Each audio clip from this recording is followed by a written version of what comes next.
మహిళలు చిన్నారుల భద్రతకు సంబంధించిన చట్టాలను ఖచ్చితంగా అమలు చేయాలని రాష్ట్ర మహిళా కమిషన్ చైర్పర్సన్ రాయపాటి శైలజ అధికారులను ఆదేశించారు.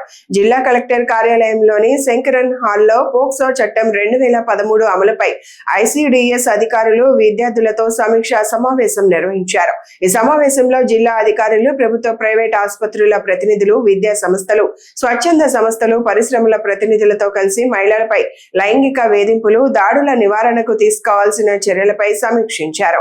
ఈ సందర్భంగా మాట్లాడిన రాయపాటి శైలజ, పని ప్రదేశాల్లో మహిళలపై లైంగిక వేధింపుల నివారణకు సంబంధించిన పోక్స్ చట్టం 2013ను ప్రతి సంస్థ తప్పనిసరిగా అమలు చేయాలని స్పష్టం చేశారు.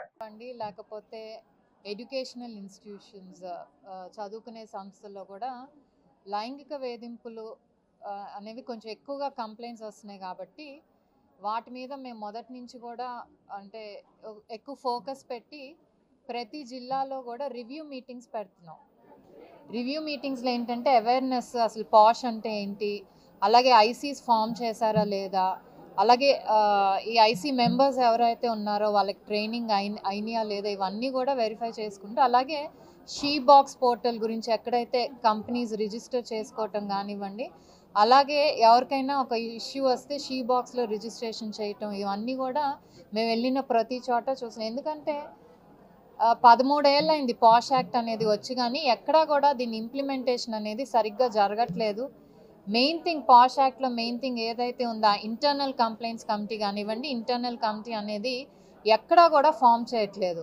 చాలామంది చాలా లైట్గా తీసుకుంటున్నారు. ఆడవాళ్ళు పడే ఇబ్బందుల్ని, ఏదైతే వర్క్ ప్లేస్లో పడే ఇబ్బందుల్ని చాలా లైట్గా తీసుకొని అదంత పెద్ద విషయం కాదులే అన్నట్టు కనీసం ఇంటర్నల్ కంప్లైంట్స్ కమిటీ కూడా ఫామ్ చేయకుండా కొన్ని కంపెనీస్ కానివ్వండి, కాలేజెస్ కానివ్వండి, దీనివల్ల ఏంటంటే ఇంటర్నల్గా సాల్వ్ అవ్వాల్సిన ప్రాబ్లమ్స్ చాలా కూడా కమిషన్ వరకు వస్తున్నాయి. ఇలా లైంగిక వేధింపుల మీద స్టార్టింగ్ మనం మొదటి నుంచి చూస్తుంటే యూజువల్లీ ఎక్కువగా మెడికల్ కాలేజెస్లో, యూనివర్సిటీస్లో, అలాగే గవర్నమెంట్ డిపార్ట్స్ కానివ్వండి, అన్ని చోట్ల కూడా ప్రాబ్లం అనేది ఉంది. అంటే రిపోర్ట్ అవ్వట్లేదు కాబట్టి హెరాస్మెంట్ జరగట్లేదు అనే దానిని అని అనుకోలేం.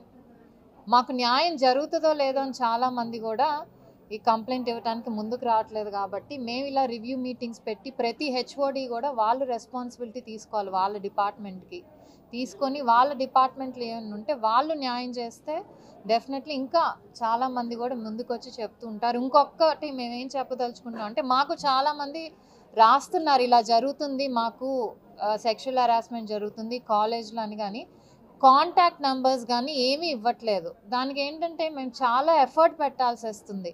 అంటే అసలు ఎవరు కంప్లైంట్ ఏంటి, అట్లీస్ట్ బయటకు చెప్పైనా మా వరకన్నా మీ ఇన్ఫర్మేషన్ ఇస్తే మాకు ఇంకా ఈజీగా డీల్ చేయటానికి ఉంటుంది.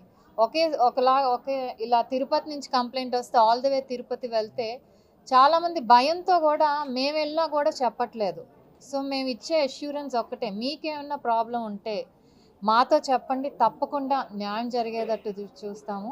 అవేర్నెస్ అనేది ఇక్కడ డిఎంహెచ్ఓ ఉన్నారు, అలాగే గవర్నమెంట్ హాస్పిటల్ డిప్యూటీ సూపరింటెండెంట్ ఉన్నారు, పీడీస్, వీళ్ళందరికీ కూడా చెప్తున్నాం.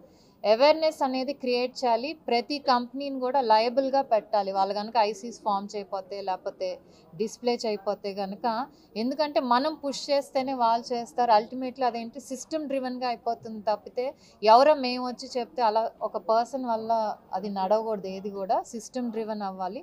సో దానికే మేము ఈ రివ్యూ మీటింగ్స్ కూడా ప్రతి జిల్లాలో పెడుతూ అందరిని పిలిచి మాట్లాడుతున్నాము.